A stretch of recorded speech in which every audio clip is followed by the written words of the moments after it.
તો મારા ભાઈઓ અને બહેનો આપણે સૌથી પહેલાં વાત કરવામાં આવે તો ભાઈ માયાભાઈના દીકરાના લગ્ન છે એ ફાઇનલી સુખ અને શાંતિથી ખતમ થઈ ગયા છે, પતી ગયા છે મિત્રો. પણ આ અવસરની અંદર કોણ આવ્યું હતું ને કોણ નહોતું આવ્યું એના વિશે તમને વાત કરવાનું છું. ને આપણા મોદીજીની પણ એન્ટ્રી થઈ હતી, તમે ન જોયો તો તમને વિડીયો બતાવું છું.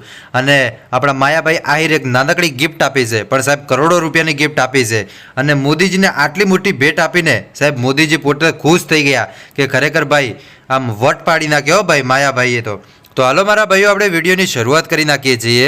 પણ વિડીયોની શરૂઆત કરીએ એની પહેલાં ખાસ કરીને તમે લોકો નવા આવો છો તો ચેનલને સબસ્ક્રાઈબ કરી નાખજો. સાથે સાથે વિડીયો તમને પસંદ આવે તો ભાઈ તમારા બધા ગ્રુપમાં શેર કરજો, જેથી કરીને બીજા લોકો પણ આ વિડીયો જોઈ શકે. તો હવે સૌથી પહેલાં વાત કરવામાં આવે તો માયાભાઈના દીકરા એવા જયરાજભાઈના લગ્ન હતા. તમને ખબર હશે કે 31 તારીખે એમની જાન પણ હેલિકોપ્ટરના મારફતે ગઈ હતી ને ત્યારબાદ હેલિકોપ્ટરને ત્યાં લેન્ડિંગ કરાવીને ત્યાંથી 50 સ્કોર્પિયો સાથે એ જાન છેક સસરાના ત્યાં ગઈ ભાઈ.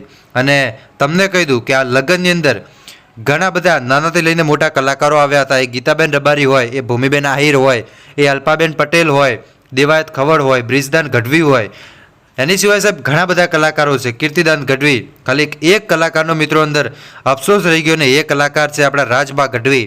ખરેખર એમના પપ્પાનું દુઃખદ અવસાન થયું હતું, તેના કારણે રાજબા ગઢવી તો નથી આવી શક્યા. પણ હંમેશા માટે આપણને યાદ રહેશે ભાઈ આ અવસર કે રાજબા ગઢવી ન આવી શક્યા.